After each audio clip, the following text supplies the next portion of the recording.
नमस्कार मीना किचन को आपण को स्वागत। आज आम दीटा आइटम करने को जाऊँ। प्रथम है अरुआ भात बड़ी अरुआ भात भेज बिरियानी।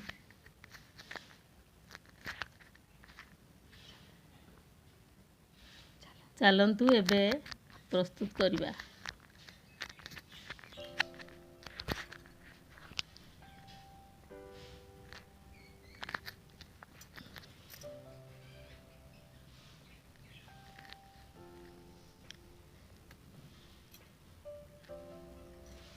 गैस ऑन करी आम करेई बसैलु 2 चामच तेल पकेलु।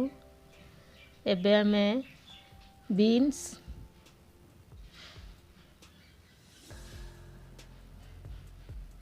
फूलकोबी गाजर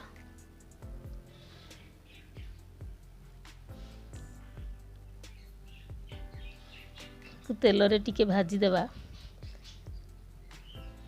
सामान्य हलदी पकेवा।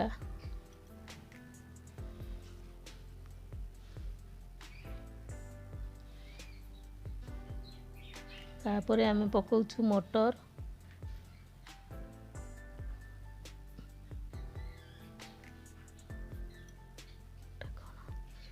सोयाबीन को आमे आगु बतरे दीथिलु गरम पानी रे ताकू एबे पकेलु। एबे स्वाद पई लूण दउछु। ताकू टिके भाजी देवा। एबे आमे टाटा संपन्न गरम मसला पकाउछु। ये मसला पकेकी कले पूरा बिरयानी स्मेल आसीबो। बिरयानी परी पूरा भेज रो बिरयानी। एबे आमे घोड़े देवा। एबे हेई गलानी। हाँ एबे आमे भात को सेथरे मिसई देवा।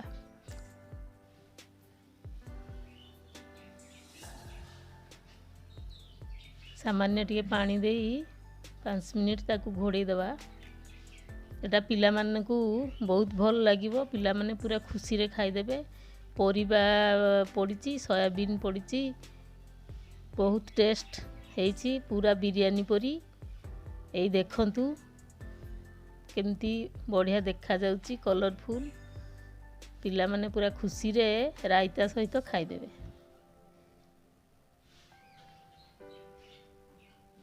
एबे हेई गला भेज बिरयानी।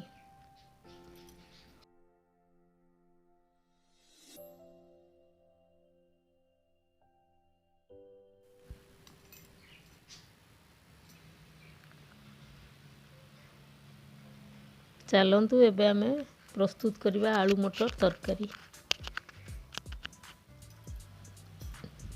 आलू करेई बसैबा। करेई रे तेल 2 चामच देवा। सेथिरे फुटण टिके आमे पकाउछु। कलर पई सामान्य टिके मु चीनी पकाउची। एबे टमाटो गोटे काटिकी पकेली। गोटे कंचा लंका 2टा सिजा आमे आलू को आगु सिझे दीथिलु ताकू काटिकी रखीचु। एबे हलदी गुंड पकेली। एबे लूण स्वाद अनुसार। मटर को आमे पकेई दबा। पकेईकी किछि समय ताकू 2 मिनिट खंडे घोड़े की रखिदवा सिम रे। मटर टिके सिझी गला परे एबे सिझी गला।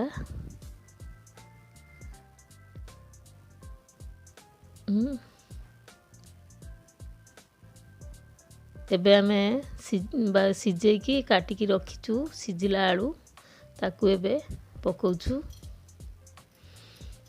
ताकू भल की मिसई देवा।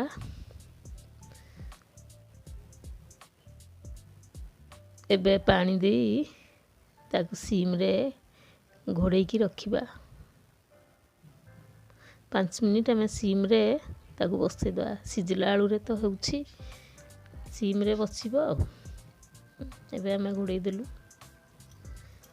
एबे देखंतु फुटी गलानी।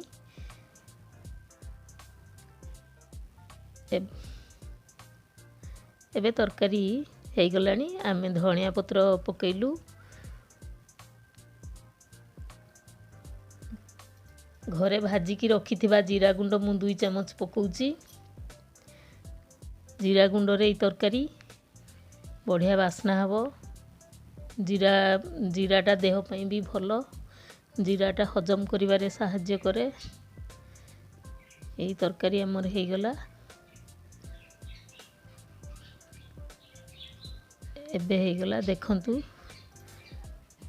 ଏ ତରକାରୀ ରାତିରେ ଆପଣମାନେ ପୁରୀ ସହିତ ଖାଇପାରିବେ, ବହୁତ ଟେଷ୍ଟି।